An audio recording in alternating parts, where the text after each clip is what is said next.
What is up, everyone? Welcome to this was the nonfiction book I read in December, The New Jim Crow by Michelle Alexander. This book came out 11 years ago at this point, and it was a very important book, particularly for the time, but it's still important today, certainly. And the subtitle here, Mass Incarceration in the Age of Colorblindness. Now, you all might be wondering, why do I have a giant birdcage? Well, in this book, Michelle Alexander uses a metaphor that basically says mass incarceration is a birdcage, and then she talks about issues that lead to mass incarceration. And each of the issues is an individual wire of the birdcage.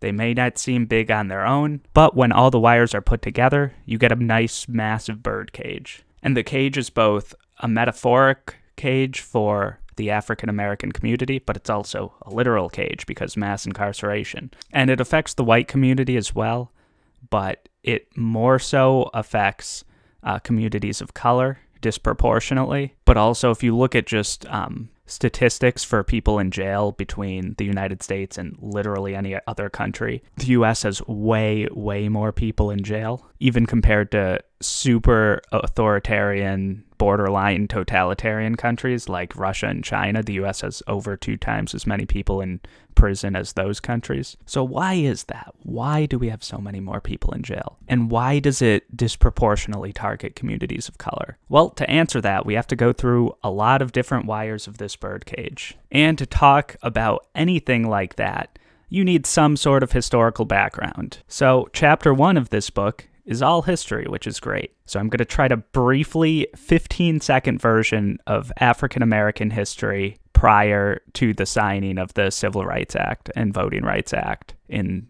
67 and 68. So there's basically 4 eras. We've got slavery. We all know slavery. And then Juneteenth, and all the slaves are free. And then we have Reconstruction, which is the period after slavery. So Reconstruction was an era where there was, I don't want to say no segregation, but it wasn't like legal for places to segregate anyone. And then a few decades later, rulings from the Supreme Court and, other courts ruled that, yes, you can basically segregate based on race. And we started regressing to a caste system, and we entered the Jim Crow era. And this involved things like segregated schools, segregated buses, or being able to tell people to get out of your seat in a bus. We obviously know busing, Rosa Parks. You had, white neighborhoods and black neighborhoods. Banks could choose to not loan money to black people. The American Red Cross actually segregated the blood that they received as donations. And it was just all sorts of weird stuff. And of course, segregating blood, it doesn't matter if a black person takes blood from a white person or vice versa. It's just pseudoscience. But then the Jim Crow laws officially end in the late 60s. But does that mean racism was gone? Of course it doesn't. The racist had to just be more clever about the way in which they were racist, and they would do racist dog whistling, such as Ronald Reagan announcing his 1980 presidential campaign in the small town in Mississippi where a black church was burned down, and it was a horrible hate crime. And he just happens to be why not? Why not launch your campaign in this white supremacist area where there was a terrorist attack committed against black people? I mean, just why not? I know there's a clip of a Republican Party chairperson, just talking about this. But recently, a 1994 quote from an aide to President Nixon has surfaced claiming that the war on drugs had everything to do with race and politics. The Nixon campaign in 1968 and the Nixon White House after that had 2 enemies, the anti-war left and black people. We knew we couldn't make it illegal to be either against the war or black, but by getting the public to associate the hippies with marijuana and blacks with heroin, and then criminalizing both heavily, we could disrupt those communities. So yes, that brings us to today. We're in the current modern era for most of this book, post-Jim Crow laws, post-segregation being legally allowed. And what is this era called? What will historians look back and name this era? Honestly, because of this book, it might literally be named the new Jim Crow. But I guess that's less interesting than what defines racism in this era, and how does racism manifest materially in our society. Now, that brings us to the birdcage. Perhaps the biggest, most important wire holding everything together in this birdcage metaphor is the war on drugs, which started in the 80s. And so starts chapter 2 of this book, with the war on drugs. The Reagan era. This was the era of being super hard on any drug crime, even like possession of marijuana or a small amount of any drug would land you in jail for a long time. And there were 3 strikes laws as well. So we're going to use this wire as the war on drugs, as the war on drugs was the reason given for most of these other things to be implemented. Now, what else did I just mention? Mandatory minimum sentences. So these are things like 3 strike laws, non-negotiable government-implemented ways to force judges' hands. So judges can't look at a case where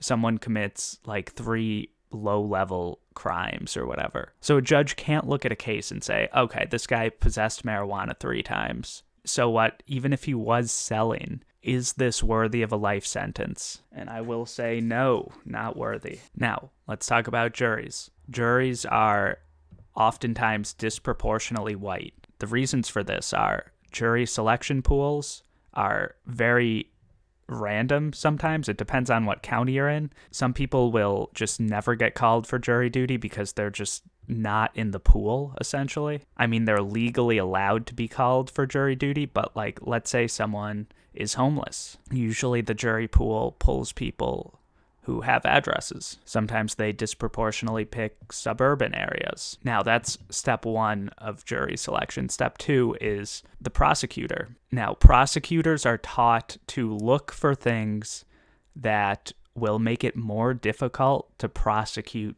the person they're trying to prosecute. Now, one of the things in law school that they teach you to look for is if someone is black, they're more likely to be more lenient, which is bad. If you're a prosecutor, you want to prosecute people. That's your job. Now, you can't explicitly say, I do not want that person on the jury because they're black. What you can say is literally anything else. In this book, there were examples like, I don't like that guy's facial hair. That guy's facial hair makes me uncomfortable. And you can just go on about their facial hair for like 10 minutes, and the judge basically has to throw it out. And there would be super contradictory things that you could throw out a juror for. You can be like, that one looks too nervous. That one looks too relaxed. And the result is black people just are not on juries that much. So that's wire number 2. Oh, we'll put it up here. That works. Now, how are black people, particularly black and Latino men, getting disproportionately caught up in these situations where they're even in front of a jury? And the answer is over-policing. Now, why do police departments over-police some communities? Well, look back at the 1990s crime bill under the Clinton administration. What happened in that 90s crime bill? Well, basically, the federal government said they would give states and local government compensation for jailing more people. There was an example from a county in Louisiana who convicted 4 times the number of felons, got 4 times the amount of money. And that happened basically everywhere. Now, who got policed? Well, again, let's come back to the war on drugs, which is this wire that kind of attaches all the other wires together. There were 2 drugs that were very common in the 80s. Cocaine, powder cocaine, which was popular for white people, and then there was crack cocaine, which was popular for black people. Now, the punishment for powder cocaine was a lot smaller than it was for crack cocaine. So how are you going to find the felons? Where are you going to go? Well, you got to go to the black community and the poorer communities. Again, same drug. They're both cocaine. They're just in different forms. So you hire more police in the black communities, and they do more random stops of black people for what Michelle Alexander calls pretextual stops. And basically that's any automobile stop for like any tiny reason. It could be signaling too late, signaling too early, not staying within the lines, saying that you have like a broken headlight. Even if you don't have a broken headlight, you can just say they did. I forgot to put this one up here. This one is monetary reasons for police departments to pull over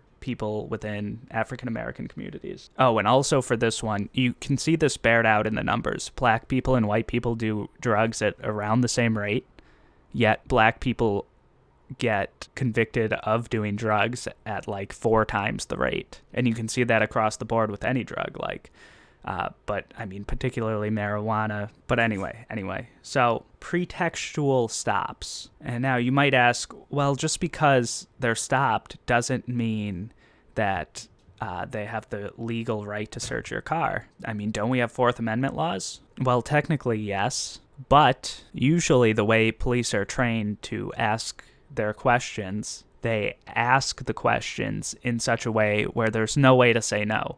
So it'll be like, can you get out of the car, please? Or can you put your hands above your head? It's not like, oh, well, do you mind getting out of the car so we can just like search it real quick? It's not a big deal, but like we just want, there's none of that. And you might say, well, Greg, you're being too like weird about this. People can still say no. Well, first of all, most people don't know that they can say no, according to polls. Secondly, we shouldn't want to foster an environment where not cooperating with law enforcement officers is what you're supposed to do. But third, here's the most important part. In reality, when someone says no, they can just be arrested for just about nothing. And again, we've seen this time after time now that we're in more of a smartphone era than we were when this book came out in 2010. But we see stops where things escalate very quickly when a black person says, hey, I would prefer it if you didn't search my car. And sometimes black people don't even say that, and it escalates quickly. And a theme in this book is when something goes to the Supreme Court, such as, police searching a gargantuan sum of vehicles and not really giving people the opportunity to say no to the vehicle searches, the Supreme Court sides with the police every time, basically, or at least every time mentioned in this book. As long as the officer in question is not being like openly racist, like it's okay to disproportionately target communities of color. And there were multiple like studies in this book that show that there were 100 bus stops in Fort Lauderdale, and they searched the entire bus, and it led to only 7 arrests. And like legally, you're theoretically allowed to search if you have like a suspicion or something, but you can't just search indiscriminately. But the Supreme Court ruled on the side of the people that were searching the buses without any like suspicion of anything whatsoever. Now, what happens when, let's say, a black person gets pulled over and gets searched in such a way that violates their Fourth Amendment rights? Now, what constitutes as suspicion? That is also a problem, because basically, when we were talking about juries and it was like, oh, this person is too comfortable or this person is too uncomfortable, and that's what prosecutors did. Well, cops can basically do exactly the same thing. Oh, this person's too comfortable. This person's not comfortable enough. This person looks like they have luggage and they're like on a long trip. Oh, this person looks like they have a lot of cash on hand. So or like it can literally be anything that prompts a police to be like, oh, this person's suspicious. And it can be contradictory things, traveling with people, not traveling with people. And it's like, okay, is everything suspicious? And the answer is yes. And it shouldn't be that way. But the Supreme Court, again, the Supreme Court is not our friends. They uphold this every time. And by the Supreme Court, I mean the U.S. Supreme Court. In that Florida case I mentioned earlier, their state court was on the right side, but then the Supreme Court actually overruled it. I feel like I'm forgetting to put wires on for things. I'm just like talking. Now, there are a ton more wires. I'm just going to do one last one because I'm out of clothes hangers. So what happens to people when they get out of prison? Well, there are restrictions on federal housing. Under Bill Clinton, there was a 1 strike and you're out law, which pertained to any felon is ineligible for federal housing through the Housing and Urban Development Department. They're ineligible for federal loans. But then this is probably the most important part. how do you get a job if you're a felon? And the answer to that is, it's very difficult. You have to fill out the form and disclose if you're a felon. And again, all these hangers disproportionately affect the African American community. And throughout this book, there were a lot of just like very like wow quotes that just like break your brain almost. One of them was this random guy was like, they don't have to call you the N-word if they can just call you a felon. And that was pertaining to jobs and the jobs not hiring them because they're a felon. And there were so many other things that we could talk about. Some states, if you have fines, you can't register to vote. And there was a passage in here from a gentleman. Let me read it. And this person wasn't allowed to vote because they had $900 in court fees for, again, a drug crime. So, again, you see a lot of these problems intertwining with each other. So this guy who can't vote because of a mandatory court fee that he owed said, quote, "I put my life on the line for this country. To me, not voting is not right. It led to a lot of frustration, a lot of anger. My son's in Iraq, in the army just like I was. My oldest son, he fought in the first Persian Gulf conflict. He was in the Marines. This is my baby son over there right now. But not being able to vote, they say I owe $900 in fines. To me, that's a poll tax. You've got to pay to vote. It's restitution, they say. I came off parole October 13th, 1999, but I'm still not allowed to vote." This was in 2004, by the way. The last time I voted was in 88. Bush versus Dukakis. Bush won. I voted for Dukakis. If it was up to me, I'd vote his son out this time too. I know a lot of friends got the same cases like I got, not able to vote. A lot of guys doing the same thing like I was doing, just marijuana. They treat marijuana in Alabama like you committed treason or something. I was on the 1965 voting rights march from Selma. I was 15 years old. At 18, I was in Vietnam fighting for my country. And now, unemployed, and they won't allow me to vote. Yeah, this book is basically like nonfiction grimdark. There were so many stories like that. Oh my gosh. It was just heartbreaking. And you see in like that story, there are so many problems. This guy's unemployed because he's a felon for a low-level drug crime. And he can't vote. And his jury was probably all white. Or mostly white. He was probably sentenced with a mandatory minimum jail time sentence. We've like covered all the wires here. Let me be a little honest with you. I'm from a white town. I have just as many horse neighbors as people neighbors.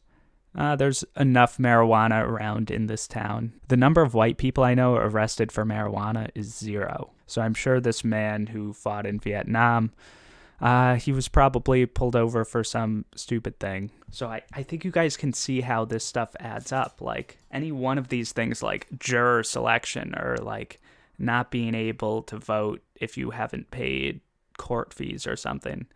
It might not sound like a lot, but together it's a system of oppression. It is a caste system, literally. And yeah, that's everything. I don't even know what I was talking about for all this, but I just said words. There was so much more in here. Oh, by the way, the conclusion in this book from 2010 was that, legal battles aren't going to be enough. Organizations like the NAACP and stuff, they're great, but they're too lawyer-focused, and the courts have already ruled. And a lot of the issue is the court rulings and people not even being aware of the court rulings. To fix that, we needed a mass movement of people. And enter Black Lives Matter.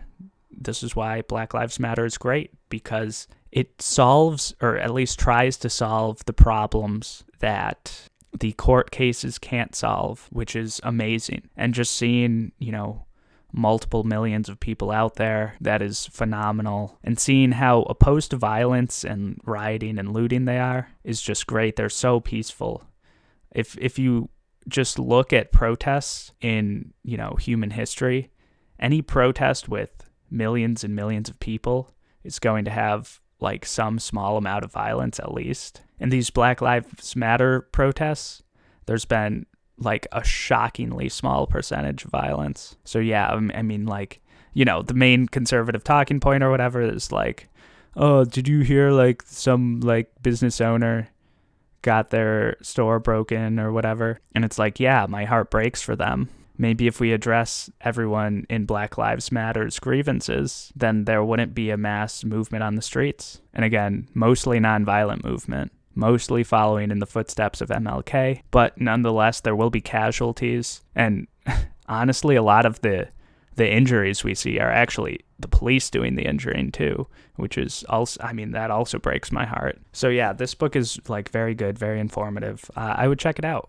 especially if you like this subject matter or want to learn more about it. It's not too hard to read. I know it talks about like Supreme Court cases and stuff, and that might be like intimidating for some people, but the way it's written, it makes it like easy to understand what's going on in the Supreme Court cases within the context of the rest of the text. So yeah, I love it. Anyway, that was my nonfiction book of the month pick for December. The one for this month is Malcolm X's Autobiography, which is right here. I've got a lot of reading to do on this. I want to post this video on Martin Luther King Day, so that is next Monday, so very soon. We are talking about this book in my Discord if you want to join. Link is in the description. Next month will be Shock Doctrine by Naomi Klein. Also a great book, very different subject matter. That's also a classic, a very good one to read, one that I have not read yet, and I need to read it, and I'm looking forward to reading it. So that one will be discussed in my Discord next month. So yeah, like, comment, subscribe. That is everything. And see you guys next time.